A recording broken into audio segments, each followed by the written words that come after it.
When Samuel Hart arrived in the small frontier town, nobody expected him to draw attention. He was a quiet man who preferred to keep his thoughts to himself. Most days, he worked at his little trading post on the edge of town, or traveled to nearby settlements to exchange goods. He was known as polite, educated, and unusually calm for a man living in a wild land where people often acted too fast and too loud. Because of this, many people wondered why he chose this town instead of a large, comfortable city back east. On the day everything changed, the summer sun was bright, and the air was heavy with dust. A traveling merchant rolled into town with several wagons full of cloth, tools, beads, baskets, and other items gathered from many places. The merchant also traveled with a group of people who had been separated from their home during a dispute between two native groups. The merchant explained that he planned to return them to safe land or help them find family along the way. Among them was a young Apache woman named Nalin. Nalin stood apart from the others, not because she wanted attention but because her presence was impossible to ignore. Her expression was calm and proud, and even after a long journey, her posture remained straight and strong. Her long dark hair fell over her shoulders, and her eyes were deep and steady, like someone who understood the world better than those around her. Several townspeople whispered quietly, noticing her beauty. But their whispers came more from curiosity than kindness. Samuel had only come to the merchant to buy supplies, flour, tools, maybe some tea if the merchant had any left. But the moment he saw Nalin, he sensed something that he could not explain.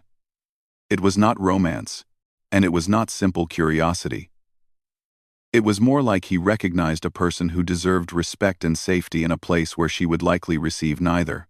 The merchant spoke quickly, as merchants often do, trying to describe where the travelers came from and where they were headed. Some townspeople were eager to gossip about them, while others watched from a distance, unsure if they should approach. Samuel noticed the way the crowd looked at Nalin, not with understanding, but with assumptions and fear. It troubled him deeply. Samuel asked the merchant quietly, "What will happen to her?" He nodded toward Nalin, who was standing with two other women. The merchant sighed. "I'm trying to return everyone to safe land. But I do not know where each person's family is. Some towns offer help, others don't. People make their own judgments, and I cannot control that." Samuel could see the exhaustion in the merchant's face. Travel was hard, and managing a group of people who were far from home was even harder. At that moment, Samuel realized something. Nalin needed someone who would stand on her side, not because she was helpless, but because she was surrounded by those who did not understand her. Samuel did not raise his voice. He never did. But the strength of his decision was clear. He offered payment to the merchant not to buy Nalin, but to sponsor her release from the merchant's group so she would not be forced to travel further without choice or safety. His intention was simple: to give her the freedom to rest, recover, and decide her own next steps. The merchant agreed, relieved to know she would be in good hands. He thanked Samuel, explaining that he only wanted the travelers to end up in places where they would not be harmed or mistreated. Samuel nodded and walked toward Nalin slowly, making sure she had space and time to see that he meant no harm. The moment the townspeople realized what Samuel had done, whispers spread like wind over dry grass. "He bought the Apache woman," some said. "What is he thinking?" Others added. Many people did not understand the situation, and they jumped to conclusions, letting old fears shape their thoughts. They had never spoken to Nalin. They had never heard her voice or seen her calm strength up close. Yet they believed they knew her story. Nalin watched Samuel with careful eyes as he approached. She stood still, but not out of fear, rather out of caution. She did not know who he was or what he wanted. Samuel stopped at a respectful distance and placed his hand gently over his chest, a gesture of greeting he hoped would show he meant no harm. He then offered her a small canteen of water, keeping his eyes lowered in polite respect. For a long moment, Nalin did not move. She studied his hands, his face, and the space between them. She saw that he did not step too close or act as if she were someone he expected to control. He simply waited. Finally, she reached out and accepted the canteen. Her fingers touched his for only a brief second. But that small moment told her everything she needed to know. He was calm, patient, and steady. He would not rush her or treat her with disrespect. Samuel gestured toward his small home at the edge of town. He spoke gently, using simple words and slow movements to show she was free to choose. "You can rest there," he said, "only if you want to." Nalin understood enough to know he was offering shelter, not demanding anything. She looked back at the group she had traveled with, and then at Samuel. The long journey had worn her down, and though she did not show weakness, her body carried the weight of many days on the road. After a quiet moment, she nodded. The townspeople watched this exchange with wide eyes. They did not understand the silent communication that had passed between Samuel and Nalin. Instead, they whispered louder, letting their imaginations turn a simple act of kindness into something dramatic. Some people believed Samuel had lost his sense. Others thought he had made a strange and foolish decision. A few wondered if he was in danger. But Samuel ignored the whispers. He always had. He walked beside Nalin at a slow, respectful pace toward his home. She followed not because she was forced, but because she had decided it was the safest place for now. As they neared his small house, Samuel kept a gentle distance, allowing her to enter first so she could see the space and decide how she felt about it. The house was simple but clean. A small table, 2 wooden chairs, a shelf of books, and a cot in the corner. There was nothing fancy, but there was nothing frightening either. Nalin stepped inside and stood quietly, taking in her surroundings. Samuel set the canteen on the table, stepped back outside, and waited. He wanted her to know she had her own space and her own control. As the afternoon sun lowered behind the hills, the town continued to talk, creating stories that had little to do with the truth. But inside the small house on the outskirts, a different story was beginning, one built on patience, respect, and 2 people who would slowly learn to understand each other, even without a shared language. Samuel did not know how the town would react in the days to come. He did not know how Nalin's story would unfold, or how their lives would change because of this single decision. But as evening fell, he felt no regret. He believed deeply that doing the right thing was worth the noise of other people's opinions. And Nalin, sitting quietly near the small window, felt something she had not felt in many weeks. A sense of calm. She did not know what tomorrow would bring, but for the first time in a long while, she felt that she was somewhere she could breathe, rest, and begin to rebuild her strength. Their journey together had only just begun. The next morning, the entire town buzzed with whispers. People gathered outside shops, leaned on fences, and exchanged wide-eyed looks. Nothing exciting usually happened in their quiet settlement, so any unusual moment turned into the day's entertainment. And Samuel, bringing home the graceful Apache woman, was more than unusual. It was the kind of story people repeated again and again, each time adding more imagination than truth. But inside Samuel's small house, life felt peaceful and calm. Nalin woke early, long before the sun fully rose. She had spent the night on Samuel's cot, though he had slept outside under the porch roof to give her space and safety. When she opened her eyes and looked around, she noticed how simple the home was. Everything had its place. The floor was swept, the table wiped clean, and the window let in a soft glow of new morning light. Samuel had left her fresh water and a small bowl of fruit on the table with a gentle note, a note she could not read, but she recognized the kindness behind it. Samuel entered quietly after sunrise, carrying wood for the stove. He tapped softly on the doorway before stepping inside, a small habit he had adopted to show respect. Nalin watched him with calm curiosity.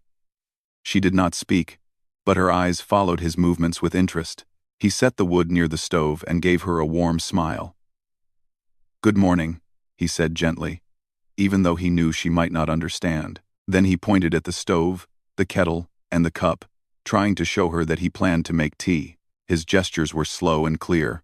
To his surprise, Nalin stepped forward and pointed to the kettle as well, then to the stove, as if offering to help. Samuel nodded and stepped back, allowing her to choose how involved she wanted to be. Nalin carefully lifted the kettle, poured in water from the pitcher, and set it on the stove. Her movements were quiet but confident, showing she was comfortable with daily tasks and had lived a life full of learned skills.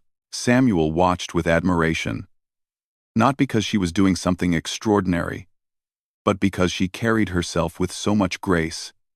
She did not rush. She did not hesitate. She simply worked with quiet dignity. When the tea was ready, Samuel poured a cup for her first, then for himself. They sat across from each other at the small wooden table. There were no shared words, but there was a sense of peace, like two people sitting under the same sky, even if they came from very different worlds. Outside, however, the whispers kept growing. Some people believed Samuel was being foolish. Others felt worried, not because of Nalin herself, but because fear of the unknown was common in small towns.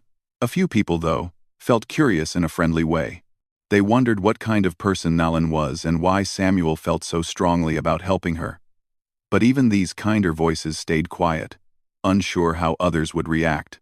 By midday, Samuel had to go into town for work. He had goods to organize and customers waiting. Before leaving, he stepped into the house again and spoke softly to Nalin. "I need to go to the trading post," he said, using simple gestures pointing toward town and mimicking the act of counting coins and handing out supplies. "You can stay here and rest." Nalin understood enough to nod. She appreciated that he never tried to force her or speak to her like she was a child. He always gave her time to understand and decide on her own. When Samuel walked down the dusty road toward town, several people eyed him curiously, waiting for him to confirm or deny their stories. But he simply greeted them politely and continued on his way. At the trading post, a small group gathered as soon as he arrived. "Samuel," one man said, leaning on a barrel, "we heard you took in the woman who came with the merchant yesterday." Samuel nodded calmly. "Yes, I offered her shelter. She needed a safe place to stay." The group exchanged looks. Another man spoke, lowering his voice. "Are you sure that's wise? People are saying all sorts of things. They say you made a strange choice." Samuel straightened boxes on a shelf without looking up. "People say many things. It doesn't make them true." The men shifted uncomfortably. They were not bad people, but they feared what they did not understand. Samuel knew that. He also knew that fear could make people imagine things that were never real. A woman named Mrs. Turner approached next. She was kinder than most and had a gentle way of speaking. "Samuel," she said softly, "is she all right? Does she need anything? Food? Clothing?" Samuel finally looked up and smiled gratefully. "She's all right. Just tired. I think she needs rest more than anything." Mrs. Turner nodded thoughtfully. "Well, if she ever needs something, you let me know. We're not all here to judge." Her kindness eased Samuel's heart. Not everyone misunderstood. Not everyone gossiped. Some people simply wanted to help. Back at the house, Nalin used the quiet time to explore the space. She opened the door gently and stepped outside, not to leave but to breathe fresh air. She stood in the sunlight, letting it warm her face. The sky was wide and blue, reminding her of the open lands she knew. A soft breeze brushed past her, carrying the scent of pine trees from the nearby hills. She noticed a small patch of earth beside the house where herbs grew, simple kitchen herbs that Samuel used for cooking. She knelt beside them, touching the leaves gently. The plants were healthy, but she could see they needed a bit more water since the past few days had been warm. She looked around and found a bucket. Without hesitation, she carried it to the nearby well, filled it carefully, and returned to water the herbs. The simple act brought her a sense of comfort. Caring for plants was something she understood deeply, something that connected her to her family and memories of home. When Samuel returned in the late afternoon, he paused in surprise as he saw her kneeling beside the herb patch, watering the soil with steady, practiced hands. She looked up, and their eyes met. Samuel smiled gently. "You have helped the garden," he said, pointing at the plants. "Thank you." Nalin returned a small, quiet smile. It was the first smile she had shared with him, and it warmed him more than he expected. As the sun set, the sky turned soft shades of orange and pink. Samuel lit a small lantern inside the house, while Nalin prepared the simple dinner he had brought from town: bread, vegetables, and tea. They sat again at the table, sharing a peaceful meal, surrounded by the soft glow of the lantern. Though they still could not speak many words, their silence no longer felt like a barrier. It felt like a shared space, something calm and natural. Later that evening, Samuel stepped outside to check the horses, giving Nalin privacy and time to rest. As he stood under the stars, he thought about the conversations he had heard in town. The doubts, the assumptions, the questions. He knew the next few days might bring more talk, more curious eyes, and more misunderstandings. But none of that changed what he believed. Inside the house, Nalin sat near the window, looking at the moon as it rose. She felt a sense of quiet growing inside her. She did not know what her next steps would be, but she sensed that Samuel was different from the people who whispered in town. He gave her space, respect, and safety. And for now, that was enough. Their worlds were far apart, yet somehow, slowly, they were beginning to meet in the middle, not through words, but through patience, kindness, and small moments of trust. And the town, watching from a distance, had no idea how much this quiet connection would soon change everything. The days that followed were quiet, but full of small changes. The kind of changes that slowly brought two very different lives a little closer together. Samuel continued his daily work at the trading post, and Nalin stayed at the small house, learning its rhythm, its sounds, and its calm space. She was not used to being still for so long, but she welcomed the rest and the safety it offered. Each morning, she woke early, just as she had always done, and stepped outside to feel the cool air before the sun rose high. Samuel usually found her watering the herbs or sweeping the porch gently. She worked with soft hands and a focused mind, as if caring for the house helped her rebuild the parts of herself that had grown tired from travel. Samuel never asked her to do these things, she did them because they gave her comfort. One morning, when Samuel came to the table with a cup of tea, he noticed that Nalin was watching him with curious eyes. She pointed at the books on his shelf, then tilted her head, as if asking a silent question. "You want to know what they are?" Samuel asked, surprised. She nodded slowly. He picked up one of the books, a simple one, with drawings and short descriptions, and placed it on the table. He turned it so she could see the pictures clearly. Nalin leaned forward. Her eyes followed every page he turned, and although the words meant little to her, the drawings made sense. Samuel pointed to a picture of a bird, then tapped on the window where a similar bird rested on the fence outside. Nalin smiled softly, understanding the connection. She pointed to the bird in the picture, then to the one outside, then made a gentle motion with her hand, a fluttering gesture that looked like a bird taking flight. Samuel laughed quietly. "Yes," he said. "Bird." She repeated the word very softly, almost like a whisper. Bird. It was the first English word Samuel had heard her speak. It warmed his heart more than he expected. From that moment, they began to teach each other in simple ways. Samuel taught her English words, using gestures, pictures, and objects around the house. Nalin taught him a few Apache words, very softly, very carefully, using the same method. They laughed more often as they learned, not because anything was funny, but because the effort brought them closer.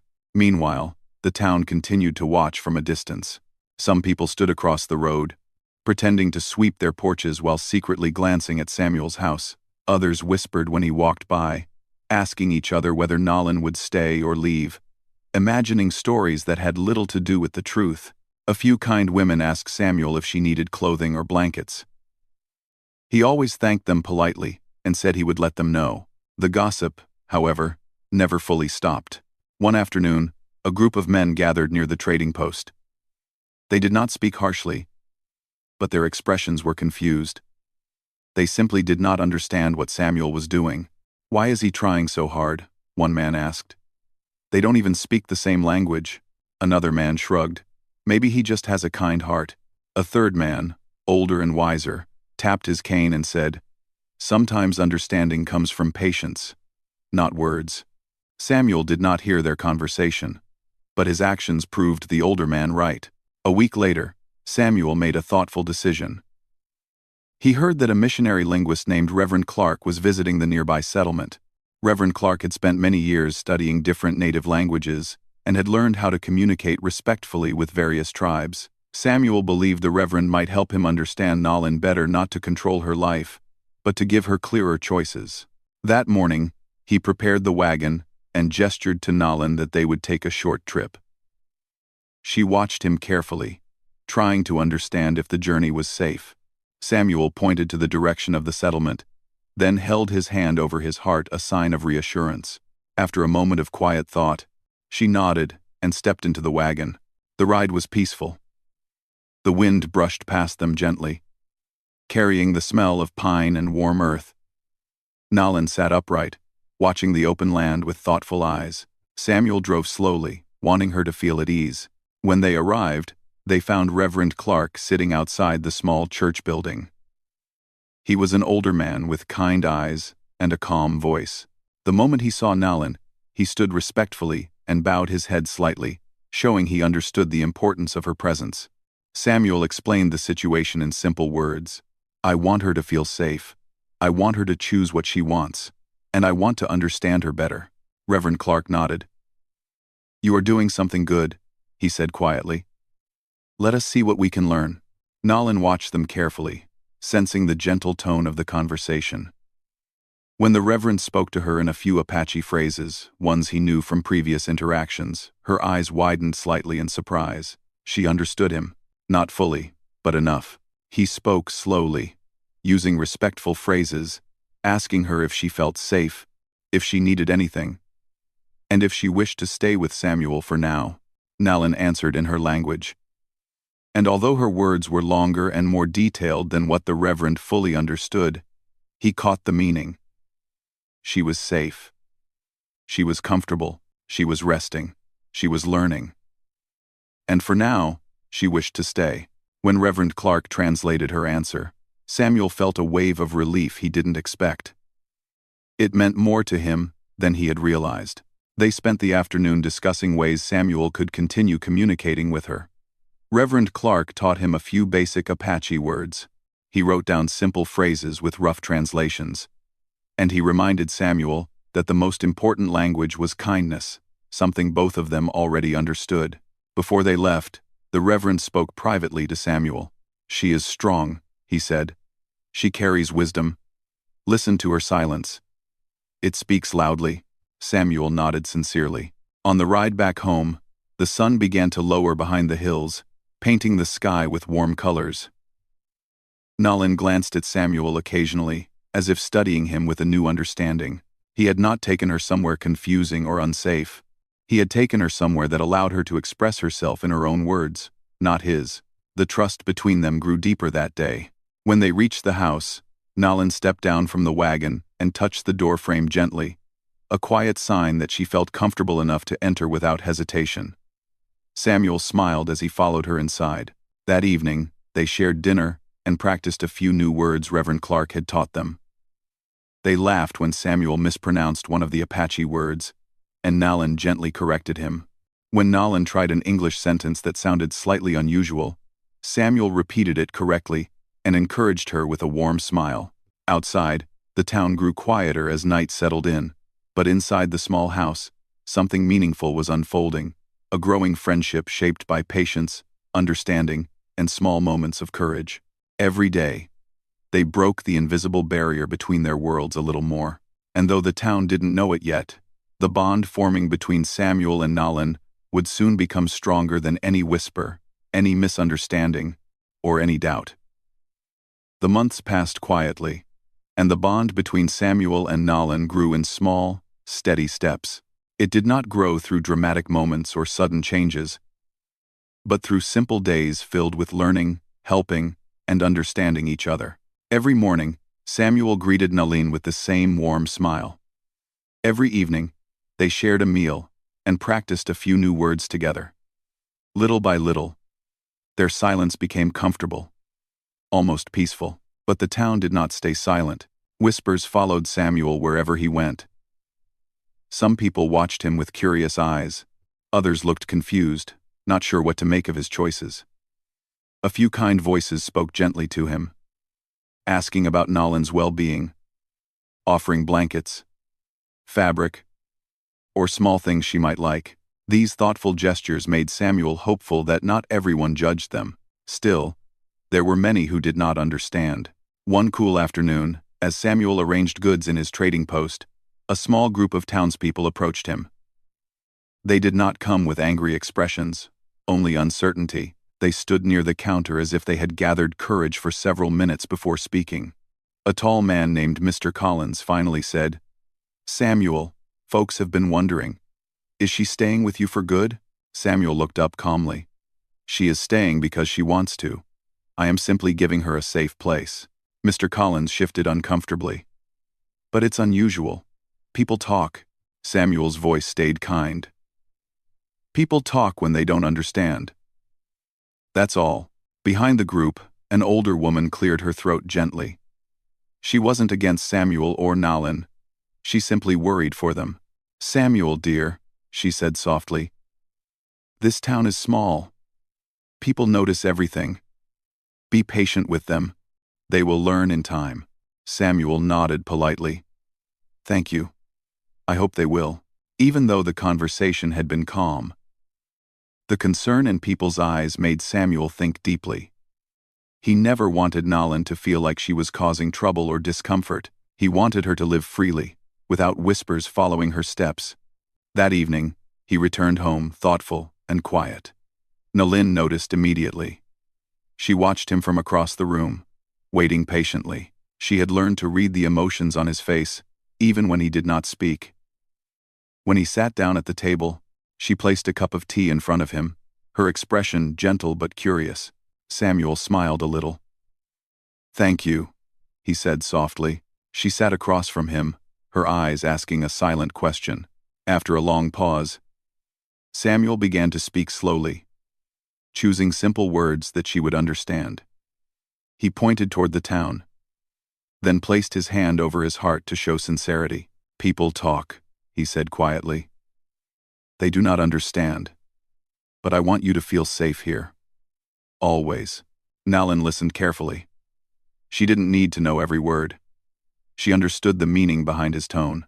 She touched her chest lightly, a sign that she understood his intention, then rested her hand softly on the table, close to his, but not touching. It was her way of showing reassurance. That small gesture lifted his spirit more than any words could. A few weeks later, their quiet life reached a moment neither of them expected. Samuel had been thinking deeply about the future. Not just his future, their future. Each day, Nalin became more confident, more comfortable, more expressive. She had begun speaking short English sentences, and Samuel had learned enough Apache words to understand her feelings, even without perfect translation. One evening, after a long day, Samuel and Nalin sat near the window, watching the sky fade into warm colors. The soft gold light made the room look peaceful, almost magical. Nalin held a small woven bracelet she had finished earlier that day. She worked on it with delicate skill, weaving colors into patterns that held meaning from her culture. She handed it to Samuel with a shy but warm smile. "For you," she said gently. Samuel's heart warmed at her words. He turned the bracelet in his hands, admiring the detailed pattern. "Thank you, Nalin. It's beautiful." She nodded, pleased that he liked it. As he looked at the bracelet, Samuel felt a strong realization settle inside him. Their connection was no longer simply friendship or kindness. It had grown into something deeper, a quiet, steady bond built on trust, respect, and shared days. He wanted to be in her life not as someone who helped her temporarily, but as someone who walked beside her. His decision became clear. The next morning, Samuel walked into town with purpose. Several townspeople saw him heading toward the church and followed with wondering eyes. No one knew why he had gone there. Some whispered, others simply watched. Inside the church, Reverend Clark was arranging books on a shelf. He looked up with a warm smile when he saw Samuel. "Good morning, Samuel," the Reverend greeted. "How can I help you?" Samuel took a deep breath. "I want to request a marriage ceremony," he said quietly but firmly. The Reverend raised his eyebrows. surprised but not confused. With Nalin? Samuel nodded. Yes. She chooses to stay with me, and I choose to share a life with her. Openly and respectfully. Reverend Clark studied his expression, then nodded slowly. Marriage is a serious, beautiful step. Are you both ready for it? I believe we are, Samuel replied with calm certainty. But I will speak to her today. I want her choice to be fully her own. Outside the church, a small crowd had already formed. Word spread faster than wind. When Samuel stepped out, people stared at him with wide eyes. Is it true? Someone asked. You're asking the church to marry you to her? You're really going through with this? Samuel didn't raise his voice. He simply nodded. Yes. The town reacted with a mix of shock, confusion, curiosity, and disbelief. Some people looked worried. Others looked amazed. A few smiled secretly, thinking the idea was sweet. But everyone agreed on one thing. Samuel had just done something unexpected. When Samuel returned home, he found Nalin tending to the small plants near the house.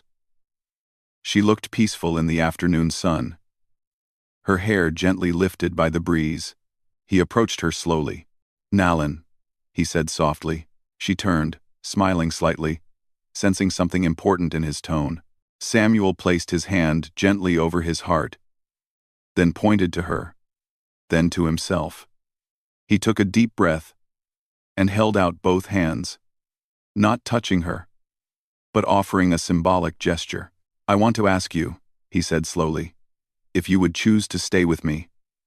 Not just now, but for life. Nalin stared at him, her eyes soft but searching. She understood his intention. Even without perfect English, the meaning was clear. She looked down for a moment, her heart steady but full.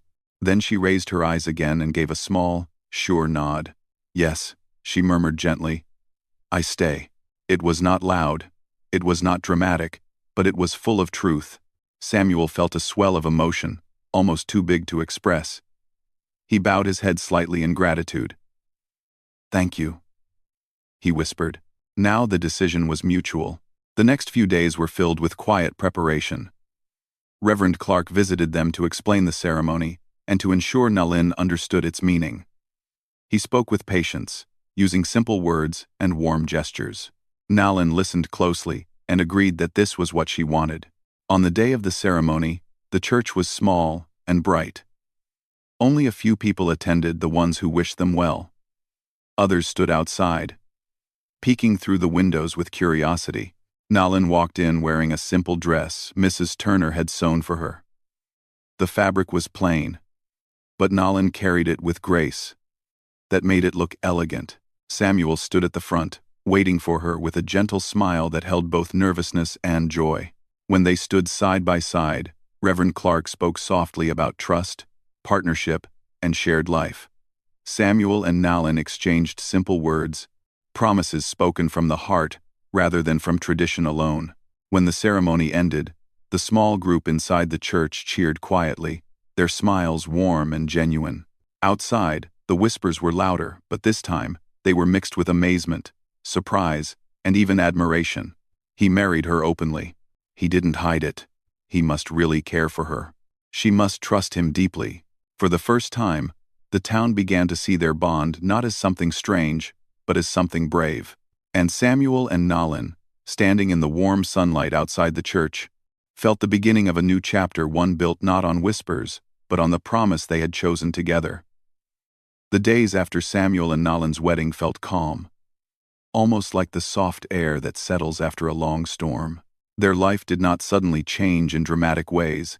Instead, it became a steady rhythm filled with small moments of togetherness. They learned each other's habits, shared quiet laughter, and built a home that felt warm and welcoming. Yet outside their little world, the town still watched them with unsure eyes. Some people who had attended the ceremony treated them kindly. They waved when passing the house, or offered small gifts, freshly baked bread, pieces of cloth, or simple tools. Others kept their distance, still unsure how to feel. But even those who didn't fully understand slowly began to soften, because Samuel and Nalin carried themselves with quiet grace that made it hard to judge them harshly. One early morning, not long after the wedding, Samuel stepped outside and found Nalin sitting on the porch with a basket of herbs she had collected. She sorted them with gentle fingers, arranging each leaf carefully. Samuel sat beside her, watching with interest. "You know much about plants," he said softly. Nalin nodded and smiled. "My mother teach me," she replied in simple English. She pointed to one herb, "This for calming." Then another, "This for sleep." And another, "This for stomach." Samuel listened with admiration. He loved how her knowledge came from her parents' teachings and from a deep connection with nature. He realized that Nalin did not only bring beauty and kindness into his life, she also brought wisdom. A few days later, when the town's doctor visited Samuel's trading post, Samuel asked if he might benefit from Nalin's herbal knowledge. The doctor was an open-minded man, always eager to learn. When Samuel told him that Nalin understood natural remedies, the doctor's face brightened. "I would be honored to speak with her," he said. "There is always more to learn." And so, one quiet afternoon, the doctor visited Samuel's home. Nalin welcomed him politely and showed him the small garden she had started near the house. The doctor knelt beside the plants, asking questions about each one. Nalin answered using simple English and hand motions. Samuel occasionally helped translate the words she could not yet speak. The doctor took notes eagerly. "These plants, you care for them well," he said. "They can help many people. You have great skill." Nalin lowered her eyes shyly, grateful for his respect. For the first time since she had arrived in the town, she felt like someone saw her not as a stranger, but as a person with gifts to share. Word of her knowledge spread slowly, like sunlight creeping over the hills in the morning. People who once whispered about her now approached more kindly. They asked her about simple remedies, teas for headaches, herbs that soothed tired muscles, plants that comforted a restless mind. She never refused to help. Her gentle manner and warm patience won many hearts. One elderly woman said, "She has a peaceful spirit, and she brings peace to those around her." Others nodded, beginning to see Nalin with new appreciation. Life settled into a smooth pattern. Samuel worked at the trading post during the day while Nalin cared for their home, the garden, and sometimes the people who came seeking advice. In the evenings, they would sit outside together, watching the sky blend into soft colors as the sun dipped behind the horizon. They spoke in simple English, mixed with Apache words they had learned from each other. Their conversations were not long, but they were full of meaning. One evening, as the wind carried the soft scent of pine trees, Samuel said, "You have brought so much good to this place." Nalin looked at him with gentle eyes. "You give me peace," she replied. "Here, I feel safe. I feel home." The word home stayed with Samuel long after she said it. He knew she had left behind a world full of memories, traditions, and people she loved. Yet she had chosen to make a new home with him, not because she had no choice, but because she had found kindness in him, and he felt the same. His life had grown richer, warmer, and more meaningful since she entered it. As months passed, the town began to change, little by little. People who once avoided Samuel's house started greeting him, and Nalin, openly. Children waved when they saw her. Women asked for her help in the garden. Men greeted Samuel with new respect. One quiet afternoon, Mrs. Turner visited with a basket of yarn and fabric. "Nalin, dear," she said warmly, "I would love to learn how you make those beautiful woven bracelets." Nalin's eyes brightened. She nodded and invited the woman inside. They spent the afternoon sharing weaving techniques, laughing softly when threads tangled. Samuel watched them from the porch with a grateful heart. This was the kind of acceptance he had hoped for. Slowly, the story that had once caused so much surprise became something people admired. Instead of whispering about Samuel bringing home the Apache woman, townspeople now spoke kindly of Samuel and Nalin, the couple whose friendship grew into a quiet, steady love. One cool morning near the end of autumn, Samuel stood at the door of his house and watched the trees sway gently. Nalin stepped beside him, wrapping a shawl around her shoulders. They stood quietly for a moment, enjoying the crisp air. Samuel turned to her. "Nalin," he said softly, "do you ever feel lonely? Do you miss your people?" Nalin looked into the distance, her eyes thoughtful. After a long pause, she replied, "I remember them always. They are part of me. But I am not lonely. I am here. With you." Samuel felt a gentle warmth inside his chest. She continued, "I learn new life, new place, new people. But I carry my old world in my heart." Samuel nodded. "And I hope you always keep it. I want to learn from it too." Her smile blossomed slowly, like the soft opening of a wildflower. The more the town got to know her, the more they understood that Nalin was not someone to fear or judge. She was someone to appreciate. Someone who brought beauty, peace, and gentle knowledge wherever she went. Over time, she became a quiet part of the community, not because she tried to fit in, but because people finally let their hearts open. Families invited her and Samuel for simple meals. Children gifted her small drawings. Women brought her seeds for her garden. Men greeted her with polite nods, and the whispers that once filled the town were replaced by warm smiles and friendly gestures. Years passed, and Samuel and Nalin's home grew even more beautiful. The garden expanded, full of herbs, flowers, and plants that carried both her traditions and his. The house felt alive, with the gentle mix of two cultures, living respectfully side by side. Samuel never forgot the day he first saw her standing among the travelers, quiet but strong.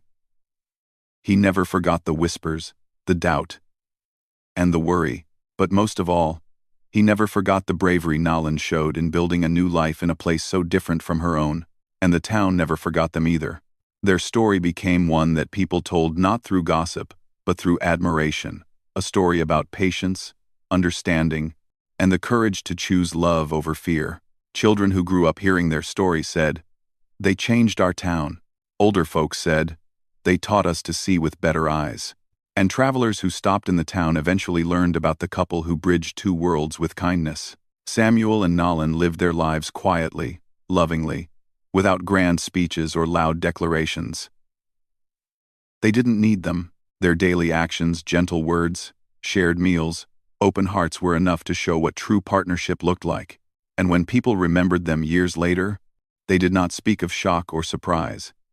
They spoke of the couple who brought peace, understanding, and unity to a town that once struggled with fear of the unknown. Samuel and Nalin Hart became a symbol of hope, a reminder that sometimes the most unexpected connection becomes the most meaningful story of all.